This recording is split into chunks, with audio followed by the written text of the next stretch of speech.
கொடைக்கானலில் கனமழை காரணமாக சாலைகளில் விழுந்துள்ள மரங்களை அகற்றும் பணியில் அதிகாரிகள் தீவிரம் காட்டி வருகின்றனர். விவரங்களோடு இணைகிறார் நமது செய்தியாளர் கார்த்திக். கார்த்திக், அங்கு சாலையில் விழுந்திருக்கக்கூடிய மரங்களை அகற்றும் பணி எந்த அளவுக்கு நடைபெற்று இருக்கு? போக்குவரத்து பாதிக்கப்பட்டிருக்கா?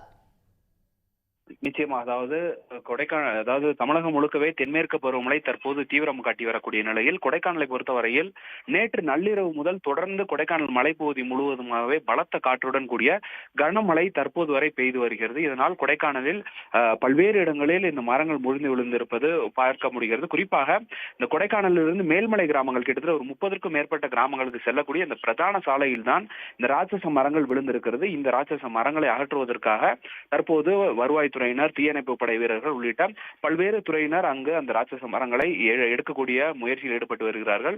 மேலும் இதன் காரணமாக இருபுறங்களிலும் கூட இந்த போக்குவரத்து நெரிசலானது ஏற்பட்டு இருக்கிறது. மேலும் தற்போது இந்த கோடை விழா நடைபெற்று வரக்கூடிய நிலையில் இன்று படகு போட்டி நடைபெற இருந்தது. இந்த படகு போட்டியும் கூட தற்போது கனமழை மற்றும் காற்றின் காரணமாக தற்காலிகமாக நிறுத்தப்பட்டிருப்பதாக தெரிவிக்கப்பட்டிருக்கிறது. தொடர்ந்து கொடைக்கானல் மலைப்பகுதி முழுவதுமாகவே கனமழை தொடர்ந்து பெய்து வருகிறது. தகவல்களுக்கு நன்றி கார்த்திக். உடனுக்குடன் செய்திகளை தெரிந்து கொள்ள சன் நியூஸ் பெல் ஐகானை கிளிக் பண்ணுங்க.